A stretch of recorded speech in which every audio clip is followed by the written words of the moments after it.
முதல் எபிசோட்ல நாம சென்னையிலிருந்து அபுதாபி வழியா டெல் அவீவ் போனோம். அங்கிருந்து ஜெருசலம் போனோம். ஜெருசலம்ல மிக புனிதமான இடங்கள்லாம் பார்த்தோம்.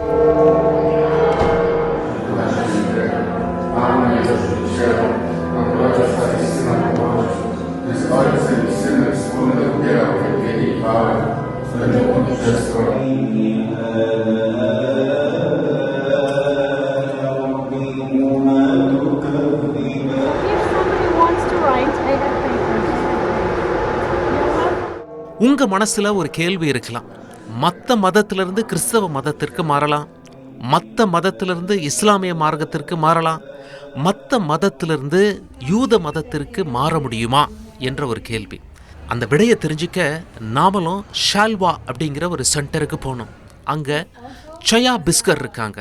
இவங்க தென் அமெரிக்காவிலேருந்து வந்திருக்காங்க. இஸ்ரேலுக்கு முதல்ல வந்துட்டு போயிருக்காங்க. பிறகு இவங்க யூத மதம் தன் மனதுக்கு பிடித்ததாகவும் அவங்க கிறிஸ்தவ மதத்திலிருந்து யூத மதத்திற்கு மாறிவிட்டதாகவும் தகவல் சொன்னாங்க. ஷாயா பிஸ்கர் அவர்கள் இவங்க கொலம்பியாவிலேருந்து ஜெருசலம் வந்திருக்காங்க. எப்போவுமே சொல்கிறாங்க அவங்களோட பேஷன் ஜெருசலம்னா வாழணும், அதனால் அப்படின்னு சொல்கிறாங்க. அவங்களோட சைல்டு இங்கே இருக்காங்க. ரொம்ப அழகான குழந்தை. நாங்களும் மீட் பண்ண கிடைச்சோம். ஆரம்பத்தில் எப்படி இருந்தது அப்படின்னு சொல்லி கேட்டதுக்கு அவங்க என்ன சொல்கிறாங்க, ஆரம்பத்தில் மத குருமார்களை கன்வின்ஸ் பண்ணுறது சற்றே சிரமமாக இருந்தால் கூட 2 ஆண்டுகள் யூத மதத்தை பற்றி படித்து அதற்குண்டான ப்ராசஸை அண்டர்கோ பண்ணி பிறகு யூதராக மாறி இஸ்ரேலில் குடியமர்ந்து விட்டதாக நமக்கு தகவல் சொல்கிறாங்க. தென் அமெரிக்காவில் கொலம்பியா அப்படிங்கிற ஒரு நாட்டில் வழக்கறிஞராக இருந்திருக்காங்க. இவங்களுடைய அன்பு மகள் டவுன் சிண்ட்ரோமால பாதிக்கப்பட்டிருக்காங்க. இவங்க இஸ்ரேல்லையே செட்டில் ஆயிட்டாங்க. ஜெருசலமை சுற்றி பார்க்க ட்ரெயின் சர்வீஸ் இருக்கா அப்படின்னு சொல்லி கேட்டிங்கன்னா இருக்கு. ஜெருசலம் நகரத்தில் ட்ராம் எப்படி போகுது தெரிகிறதா? இங்கே பாருங்க, ஜெருசலமோட சிட்டி சென்டரில் இதை நீங்கள் பார்க்கலாம். ட்ராம் போகும் காட்சி. பொதுமக்கள் இதில் பயணிக்கிறாங்க, ரொம்ப விரும்பி பயணிக்கிறாங்க. ஜெருசலம்ல அடுத்ததாக யாத் வஷிம் என்கிற ஒரு மிக முக்கியமான நினைவு மையத்திற்கு நாம் பயணித்தோம்.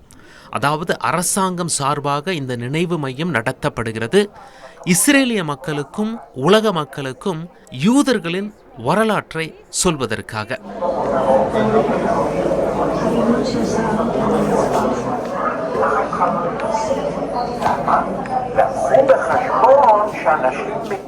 குறிப்பா யூதர்களின் வரலாறு அப்படின்னு சொல்லி சொல்லும் பொழுது 2ஆம் உலகப் போரின் போது சர்வாதிகாரி ஹிட்லர் கையில் இவர்கள் சிக்கி எப்படி துன்புறுத்தப்பட்டார்கள், அந்த காலகட்டத்தில் இவர்களுக்கு இழைக்கப்பட்ட கொடுமைகள் என்ன என்பதை காட்டுவதற்காக இந்த மியூசியம் அமைக்கப்பட்டிருக்கிறது.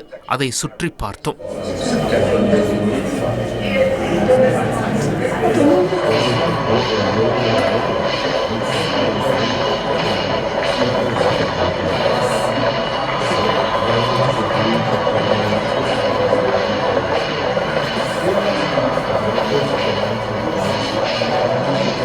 இஸ்ரேலுடைய வரலாற்றுக்கும் நம்ம இந்தியாவுடைய வரலாற்றுக்கும் ஒரு தொடர்பு இருக்கு. என்ன தொடர்பது? 2 பேரையும் ஆங்கிலேயர்கள், அதாவது பிரிட்டிஷ்காரங்க தான் ஆட்சி பண்ணாங்க. எப்படி ஒன்றாக இருந்த நாடை இந்தியா பாகிஸ்தான் என்று பிரித்து விட்டார்களோ அதே போல ஒன்றாக இருந்த பாலஸ்தீனத்தை இஸ்ரேல் பாலஸ்தீன் என பிரித்து விட்டார்கள். அப்போத்திலிருந்து இப்போ வரைக்கும் இந்தியா பாகிஸ்தானுக்கு எப்படி பிரச்சனை இருக்கோ அதே போல இஸ்ரேல் பாலஸ்தீனத்துக்கும் பிரச்சனை தான். டெல் அவீவ் போகிறதுக்கு முன்னாடி பிரேக்ஃபாஸ்ட் முடிச்சுட்டு போகலாமா? நாம் இப்போ ஒரு ரெஸ்டாரண்ட்டுக்கு வந்திருக்கோம். பிரேக்ஃபாஸ்ட்டுக்கு என்னெல்லாம் வச்சுருக்காங்கன்னு பாருங்கள். காய்கறிக்கு ரொம்ப முக்கியத்துவம் கொடுப்பாங்க. ப்ரோட்டீன்ஸு அதிகமாக எடுத்துப்பாங்க. முட்டைக்கு அதிக முக்கியத்துவம். கிட்டத்தட்ட நிறைய ஐட்டங்களில் முட்டையை நீங்கள் பார்க்கலாம். இங்கே பாருங்கள், இதெல்லாம் எக்கில் செஞ்சது தான். இந்த மாதிரி பல வெரைட்டிஸ் இருக்குது.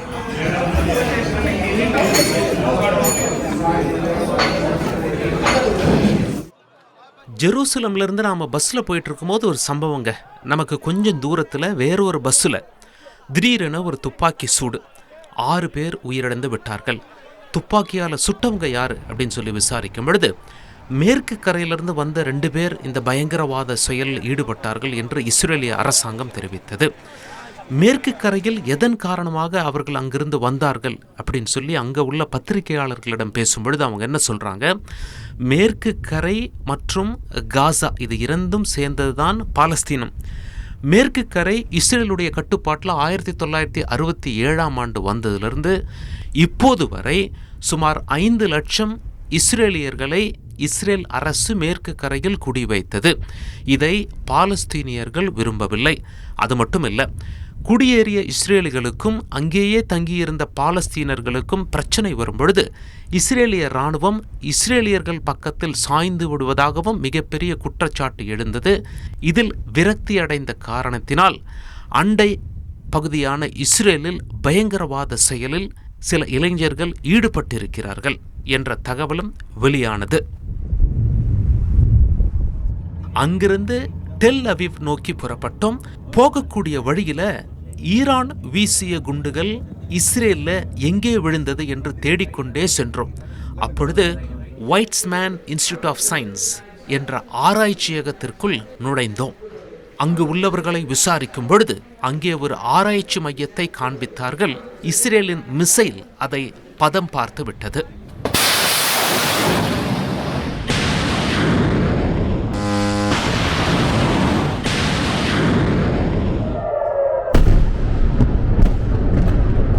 ஈரான் அடித்த மிசைல்ஸ் இங்கே ஒரு மிக முக்கிய பில்டிங்கில் விழுந்து அந்த பில்டிங் கடுமையாக சேதம் அடைந்திருக்கிறதை நாம் தற்பொழுது பார்க்க முடிகிறது.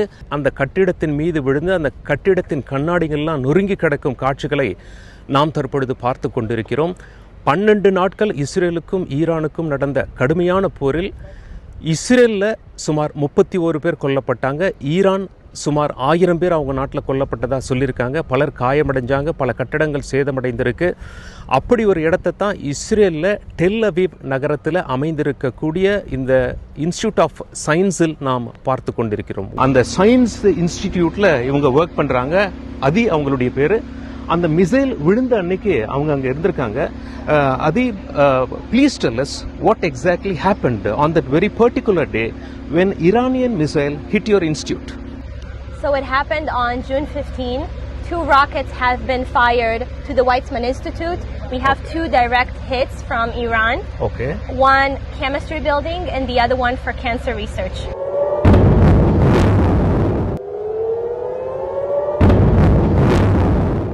அங்கிருந்து டெல் அவிவ் நோக்கி புறப்பட்டோம்.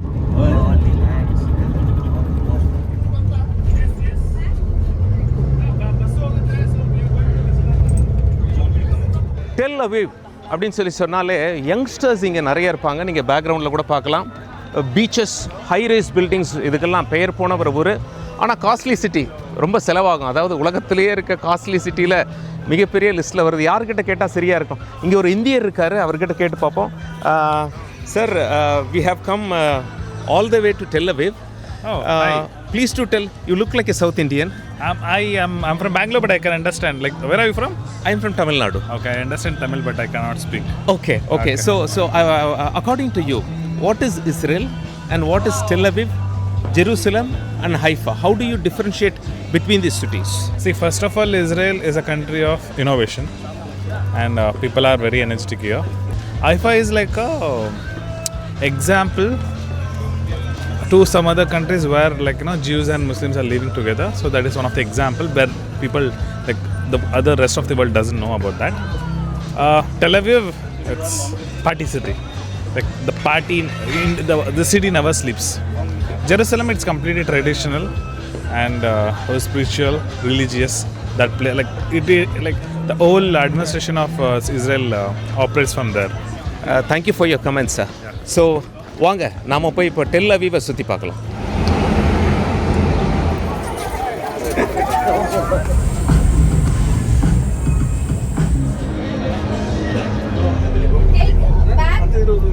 நாம டெல் அவிவ்ல செய்தி சேகரித்து கொண்டிருக்கும் பொழுது ஒரு சம்பவம் நடந்தது. இஸ்ரேல் கத்தார் மீது குண்டுகளை வீசிட்டாங்க.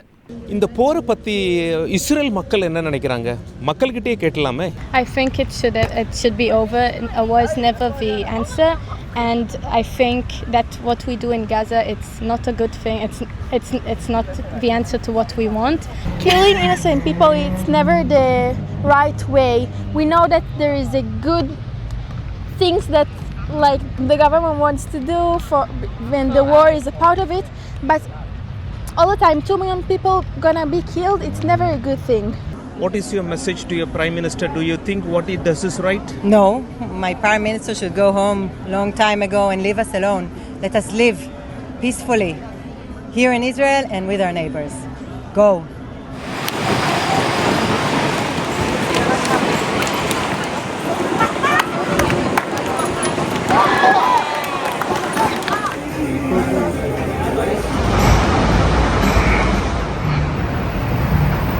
இஸ்ரேலில் வந்திருக்கோம். இங்கே மக்கள்லாம் அரசுக்கு எதிராக நிறைய பேர் போராடுறாங்க. அதாவது யாருடைய குடும்பத்தார் ஹமாஸால் கடத்தி செல்லப்பட்டு பணைய கைதிகளாக வைக்கப்பட்டிருக்காங்களோ அவங்கெல்லாம் போராடுறாங்க. 48 பேர் பணைய கைதிகள் இன்னும் இருக்காங்க. அதில் 20 பேர் உயிரோடு இருப்பதாக சொல்லப்படுகிறது. போராட்டம் அரசுக்கு எதிராக பயங்கரமாக வலுத்திருக்கு. டெல் அவீவ்லையும் சரி, ஜெருசலத்திலையும் சரி பிரதமருக்கு எதிராக போராடுறாங்க. அந்த போராட்ட காட்சிகளை முதலில் பார்த்து விடுவோம்.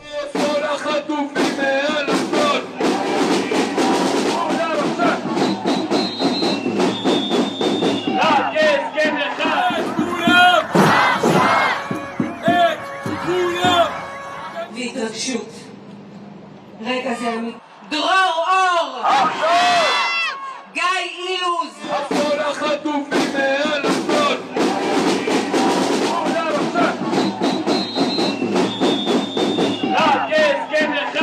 இப்போ நீங்கள் இந்த பேக்ரவுண்டில் பார்க்குறீங்க இல்லையா, இது ஒரு டனல் போல் அமைத்திருக்கிறார்கள். அதாவது ஹாஸ்டேஜஸ் பணைய கைதிகளை இந்த மாதிரி டனலில் தான் ஹமாஸ் வச்சுருக்காங்க அப்படிங்கிறத அவங்க காட்டுறதுக்காக இந்த மாதிரி வச்சுருக்கிறதா சொல்கிறாங்க. வாங்க நாம் ஒரு டனலில் போனால் எப்படி இருக்குமோ அப்படியே தற்பொழுது பார்ப்போம். ஹமாஸுடைய டனல் எப்படி இருக்கும் என்பதை ஒரு மாதிரி போல் அதே போல் அமைத்து வைத்திருக்கிறார்கள். அந்த டனல் உள்ள நாம் இப்போ பயணிக்கிறோம். உள்ளே போக போக லைட்டு குறையும். இங்கே சைடில் என்ன இருக்குது அப்படின்னு சொல்லி நீங்கள் அப்சர்வ் பண்ணலாம். இங்கே பாருங்கள், அதாவது இஸ்ரேல் ஃப்ளாக்ஸ் வச்சுருக்காங்க, கடத்திட்டு போனவங்களோட ஃபோட்டோஸ் வச்சுருக்காங்க, துப்பாக்கி சத்தம் கேட்குற மாதிரி வச்சுருக்காங்க. பேசிக்காக ஒரு லவுட் ஸ்பீக்கர் போட்டு அந்த டனல்லாம் மேலே இஸ்ரேல் குண்டால் ஏற்படக்கூடிய தாக்குதல், ஹமாஸ் நடத்தக்கூடிய துப்பாக்கிச்சூடு. ரைட், டனல் முடிந்து விட்டது. இந்த டனலோட முடிவில் யார் யாரெல்லாம் கடத்தி செல்லப்பட்டிருக்கார்களோ அவர்களுடைய புகைப்படங்கள் இங்கே வைக்கப்பட்டிருக்கிறது. நமக்கு தெரிகிறதா? இவர்களை மீட்க வேண்டும் என்ற அரசாங்கத்திற்கு கோரிக்கை வைப்பது தான் பிரதானம் அப்படின்னு சொல்லி சொல்கிறாங்க. இன்ஃபேக்ட் டெல் அவீவ் நகரத்திலிருந்து தற்பொழுது காசா சிட்டி நோக்கி பயணிக்கிறோம். காசாவுக்கு மிக அருகே வந்துவிட்டோம். போகிற இடத்துல நம்ம போகிற வழியில் இஸ்ரேல் ஃப்ளாக்ஸ் நிறைய பார்க்க முடியுது. அதே போல் ஹமாஸ் அக்டோபர் 7ஆம் தேதி நடத்தின தாக்குதலில் கடத்திட்டு போனாங்க இல்லையா, அவங்கள மீட்கணும் அப்படின்னு சொல்லி அவங்களுக்காக வச்சுருக்க போஸ்டர்ஸும் பார்க்க முடியுது.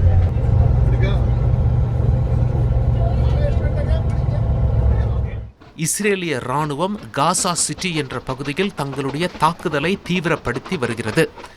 ஏற்கனவே ஏவுகணைகள் வைத்து தாக்குதல் நடத்தி வந்தார்கள். ஆனால் தற்பொழுது தங்களுடைய இராணுவ டேங்குகளை காசா எல்லைக்குள் திபு திபுவென நுழைய வைத்திருக்கிறார்கள். காலாட்படையும் இறக்கிவிட்டிருக்கிறார்கள். இராணுவம் வீடு வீடாக தேடுதல் வேட்டை நடத்தி வருகிறது. ஹமாஸை முற்றிலும் ஒழிக்காமல் விடமாட்டோம் என்று சூளுரைக்கிறது. ஆனால் அப்பாவி பொதுமக்கள் சிக்கித் தவிக்கிறார்கள். ஒட்டுமொத்த காசாவில் சுமார் 21 லட்சம் மக்கள் வசிக்கிறார்கள். ஆனால் இதுவரை நடந்த போரில் சுமார் 65,000த்திற்கு மேற்பட்டோர் கொல்லப்பட்டிருக்கிறார்கள். மீதமுள்ள சுமார் 20 லட்சம் பேரில் 10 லட்சம் காசா நகரத்தில் மட்டுமே வசிக்கின்றனர். இதில் பாதி பேர் அங்கிருந்து புறப்பட்டு விட்டார்கள். அந்த காட்சி மிகவும் பரிதாபமாக அமைந்திருந்தது.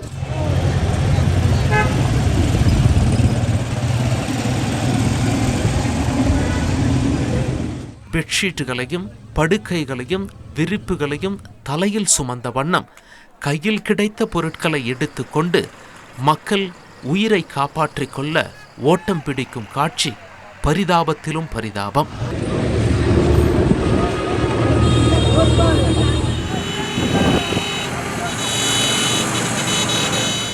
காசா எல்லைக்கு போவதற்கு முன்பு முதலில் ஹமாஸ் தாக்குதல் நடத்திய இடத்தை பார்த்துவிட்டு பிறகு செல்லலாம் என்று முடிவெடுத்தோம். அக்டோபர் 7ஆம் தேதி முதல்ல ஹமாஸ் தாக்குதல் நடத்திய இடத்தில் நாம் நின்று கொண்டிருக்கிறோம். இது காசா எல்லைக்கு மிக அருகிலேயே இருக்கிறது. இதை நோவா ஃபெஸ்டிவல் என்று அழைப்பார்கள். சுமார் 4000 பேர், முக்கியமாக இளைஞர்கள், இஸ்ரேலிய ஆண் பெண்கள்லாம் இங்கே வந்திருக்காங்க. மிகப்பெரிய ரேவ் பார்ட்டி என்று அழைப்பார்கள். மியூசிக்கோட பார்ட்டியெல்லாம் நடந்திருக்கு. அந்த நேரத்தில் தான் அதை முன்பே தெரிந்து கொண்ட ஹமாஸ் திட்டமிட்டபடி தங்களுடைய தாக்குதலை ஆரம்பிச்சிருக்காங்க. இங்கே நடந்த தாக்குதலில் தான் சுமார் 1200 பேரை ஹமாஸ் கொண்டுட்டாங்க. 251 பணைய கைதிகளை இங்கேருந்து தான் பிடிச்சிட்டு போனாங்க. அந்த இடத்த தான் நீங்கள் தற்பொழுது பார்த்து கொண்டிருக்கீங்க. அந்த வீடியோ காட்சிகள் ரொம்ப பயங்கரமாக இருக்கும். முதல்ல அந்த அக்டோபர் 7ஆம் தேதி சம்பவம் நடந்த இடத்தன்று என்ன நடந்தது அப்படிங்கிற காட்சிகளை நாம் பார்த்து விடுவோம். அதை பார்த்துட்டு இதை பார்த்தோம்னா உங்களுக்கு ரொம்ப தெளிவாக புரிந்துவிடும்.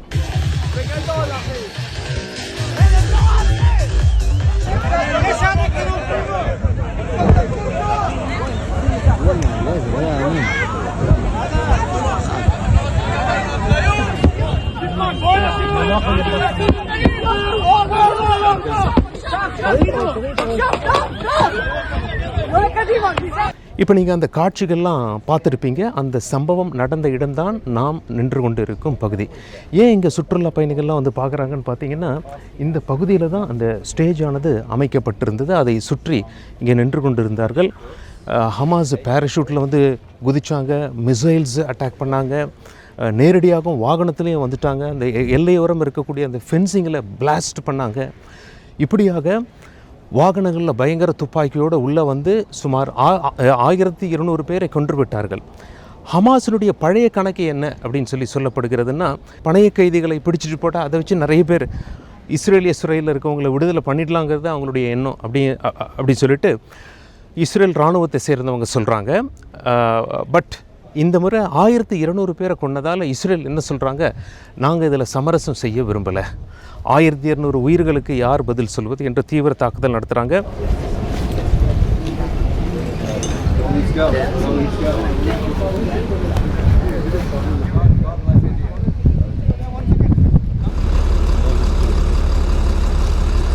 அக்டோபர் 7ஆம் தேதி ஹமாஸ் தாக்குதல் நடத்திய போது அங்கேருந்து 4000 பேரும் ஓடினாங்க இல்லையா. அந்த ஓடினவங்களில் சிலர் இங்கே வந்துட்டாங்க. என்னடா பெட்டி மாதிரி இருக்கே அப்படின்னு சொல்லி நீங்கள் பார்க்கலாம்.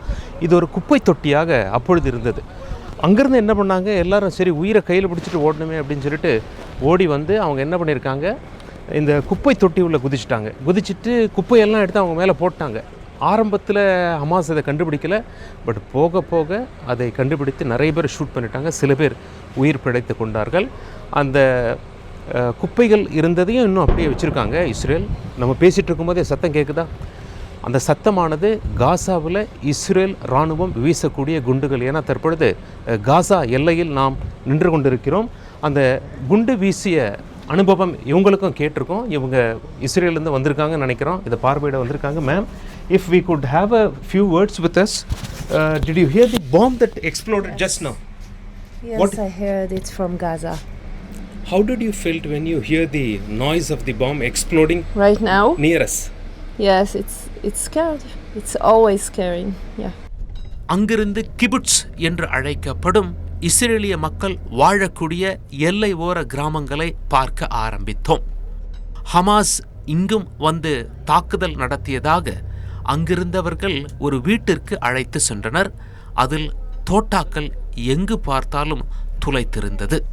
அக்டோபர் 7 நடந்த வீடியோவை கற்பனை பண்ணி பார்த்தீங்கன்னா தெரியும். இந்த பகுதியில் தான் ஹமாஸை சேர்ந்தவர்கள் உள்ளே நுழைந்து விட்டார்கள். ஒவ்வொரு வீடாக போய் சுட்டிருக்காங்க. அப்படி ஒரு பாதிக்கப்பட்ட வீட்டில் நாம் இப்பொழுது பார்க்கவிருக்கிறோம். புல்லட் மார்க்ஸ் நீங்கள் ரொம்ப தெளிவாகவே பார்க்கலாம். துப்பாக்கி எடுத்து கொண்டு வந்த அந்த ஹமாஸ் குழுவினர் கதவுலெல்லாம் சுட்டிருக்காங்க. இங்கே பாருங்கள், கதவெல்லாம் பிஞ்சு போயிருக்கு. இதெல்லாம் புல்லட் மார்க்ஸ். முதல்ல கதவில் சுட்டிருக்காங்க, பிறகு கதவை திறந்துருக்காங்க. அது சம்மந்தமான மார்க்கிங்ஸ் இங்கே பண்ணி வச்சுருக்காங்க பாருங்கள், ஆர்மி. சரி, அப்படியே உள்ளே வாங்க. உள்ளே வந்தீங்கன்னா நமக்கு தெரியும், இங்கேயும் புல்லட் மார்க்ஸ் எல்லாம் இருக்குது பாருங்கள். ரொம்ப ஸ்ட்ராங்கான கதவு இது. புல்லட் மார்க்ஸ் ரொம்ப தெளிவாக தெரியும் உங்களுக்கு. சுவரில் புல்லட் மார்க்ஸ் ரொம்ப தெளிவாக தெரியும். அப்படியே நம்ம உள்ளே வந்தோம் அப்படின்னா இங்கே பாருங்கள், காட்சிகள் எப்படி இருக்கிறது என்பதை நீங்கள் பார்க்கலாம். புல்லட் மார்க்ஸ் உங்களுக்கு தெரிகிறதா? தோட்டாக்கள் பாய்ந்த இடம் எது? சிதிலமடைந்திருக்கிறது. இங்கே பாருங்கள், ஏசி எல்லாம் எப்படி சுடப்பட்டிருக்கிறது, அப்படியே அந்த டைல்ஸ் கீழே பாருங்கள் எப்படி உடைந்திருக்கிறது, எல்லாம் புல்லட் பட்டு தெரிச்சிருக்கு. கண்ணாம்பின்னான்னு சுட்டிருக்காங்க அப்படிங்கிறது மட்டும் தெரிகிறது. சுவரில் புல்லட் மார்க்ஸ் மட்டும் இல்லை, ரூஃபில் பாருங்கள் எப்படி இருக்குது. ரூஃப் ஃபுல்லாகவே அந்த புல்லட் மார்க்ஸ் இருக்கும். சமையலறையில் கண்ணாடிகள்லாம் உடைந்திருக்கிறது. ஒரே ஒரு கண்ணாடி கூட எடுக்காமல் அப்படியே வைத்திருக்கிறார்கள். இந்த கண்ணாடி எப்படி சேதமடைந்திருக்கிறது என்பதை உங்களால் பார்க்க முடிகிறதா? இங்கே பாருங்கள், கம்ப்ளீட்டாக சுக்குநூறாக உடைஞ்சிருக்கு கண்ணாடி, கீழெல்லாம் கண்ணாடி. இதை இன்னும் இவங்க ரெனோவேட் பண்ணாமல் வச்சுருக்காங்க. காரணம் என்ன அப்படின்னா, இது ஆறாத வடுக்கள், இதை மக்கள் புரிஞ்சுக்கணும் அப்படிங்கிறதுக்காக அப்படியே விட்டு வச்சுருக்காங்க. அப்படியே இன்னும் சில தூரம் நடந்து சென்றால் காசாவின் எல்லை வந்துவிட்டது. இராணுவ டேங்குகளில் இருந்து குண்டு பறக்கும் சத்தம் நம் காதுகளை எட்டியது.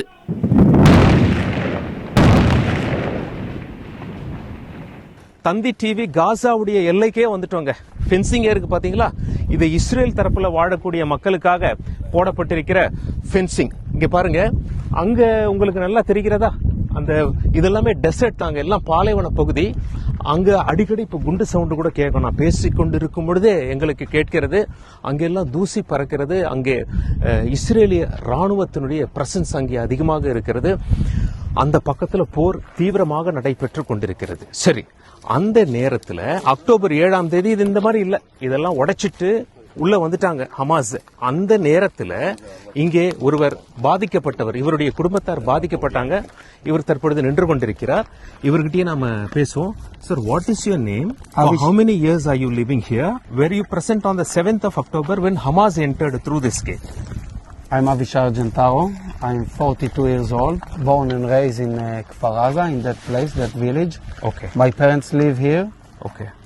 I've been here 7 October for 24 hours inside the shelter. Okay. With my 2 kids and my wife. Okay. We fight with the terrorists. So tell us, how did Hamas enter here? They just through this gate or this gate? They bombed the gate. They bombed the gate. So the gate was there, but after the bomb blast, it was not there. Yeah. So அவர் என்ன சொல்றாரு அப்படின்னா, Hamas இந்த கேட்டை குண்டு வச்சு தகர்த்துட்டு இது வழியா உள்ள வந்துட்டாங்க அப்படின்னு சொல்லி சொல்றாரு. காசா எல்லையிலிருந்து புறப்பட்டோம். ஒரு பெட்ரோல் பங்க்ல கிடைச்சதை சாப்பிட்டு லஞ்ச் முடிச்சுட்டு அங்கிருந்து பழம்பெரும் கடற்கரை நகரமான ஜாஃபா நோக்கி புறப்பட்டோம்.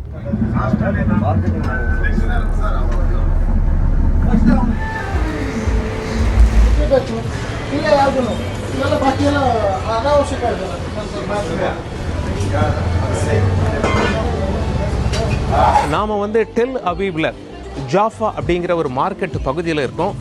எல்லைக்கு பயணம் செஞ்சு பார்க்கலாமா? எல்லை அப்படிங்கிறது இப்போ இங்கிருந்து நம்ம கிளம்பணும் அப்படின்னா ஹைஃபாங்கிற ஒரு அழகான கடற்கரை நகரத்தை தாண்டி லெபனான் பார்டருக்கு போகலாம். அந்த லெபனான் எல்லையை பொறுத்தவரை அது ஒரு பதற்றமான எல்லை. இப்போ குறிப்பாக இஸ்ரேல் சொல்லணும் அப்படின்னா, ஒரு குறிப்பிட்ட 3 நாட்களில் ஒரு 72 ஹவர்ஸில் அந்த ஒரு குறிப்பிட்ட பீரியட்லேயே 6 நாடுகள் மீது தாக்குதல் நடத்தியிருக்காங்க. சுற்றி எதிரிகள் இருக்கிறார்கள். லெபனான்லேயும் அவர்களுக்கு எதிரிகள் இருக்கிறார்கள். ஹெஸ்புல்லா ஆயுதங்களை முழுமையாக கீழே போட வேண்டும் என்று அந்நாட்டு அரசாங்கம் சொல்கிறது. அதை இஸ்ரேல் ஆதரிக்கிறது. இஸ்ரேல் அந்த நாட்டு அரசாங்கத்திற்கு நெருக்கமாக இருக்கிறார்கள்.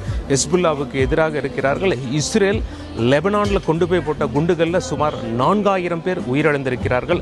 எப்படி காசாவில் உயிரிழப்பு தீவிரமாக இருக்கிறதோ அதில் ஒரு பகுதி லெபனான்லேயும் மிகப்பெரிய தாக்கத்தை ஏற்படுத்தியிருக்கு. அமைதி வேண்டுமா, போர் வேண்டுமா? ராணுவ வீரர்கள் எதை விரும்புகிறார்கள்? வாங்க போய் கேட்கலாம்.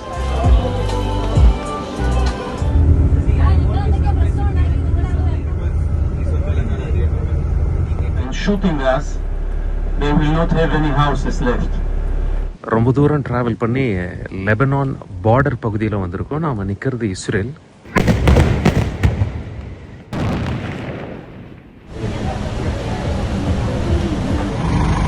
Nice to meet you. Nice to meet you, sir. We are from Tanti TV, India. Okay. So what is your message to the people of India regarding the war? Regarding the war that Israel is fighting? We want peace, of course. We want peace. No war. No. Thank you. Thank you We for want talking. come home. Go home. Thank you. Thank you for Bye talking bye. to Tanti TV. Israel ராணுவத்தினர் தந்தி டிவிக்கு Lebanon எல்லையில பேட்டி கொடுத்திருக்காங்க. அவங்க என்ன சொல்றாங்க அப்படின்னா, எங்களுக்கு வந்து போர் வேண்டாம், எங்களுக்கு அமைதி தான் வேணும், நாங்கள் வீட்டுக்கு போக வேண்டாமா அப்படின்னு சொல்லி கேட்குறாங்க. இஸ்ரேலுடைய எல்லை பகுதி நீங்கள் பார்த்து கொண்டிருப்பது லெபனானின் சுவர். இந்த சுவருக்கு அந்த பக்கம் லெபனான் இருக்கிறது. பார்டர் ஃபென்ஸை நீங்கள் பார்க்கிறீர்கள், அந்த பக்கம் இஸ்ரேல். இஸ்ரேலுடைய பயணம் ரொம்ப இனிதாக நிறைவடைந்தது. என் கூட சேர்ந்து தந்தி டிவி வாயிலாக தமிழக மக்களாகிய நீங்களும் இஸ்ரேலை சுற்றி பார்த்துருப்பீங்க. நம்ம கிளம்ப வேண்டிய நேரம் வந்துருச்சு. எப்படி வந்தோமோ அப்படியே திரும்புகிறோம். டெல் அவீவ் ஏர்போர்ட்டு போகிறோம், அங்கேருந்து அபுதாபி போகிறோம், அபுதாபியிலேருந்து நம்ம தமிழ்நாட்டுக்கு வரோம். நன்றி, வணக்கம்.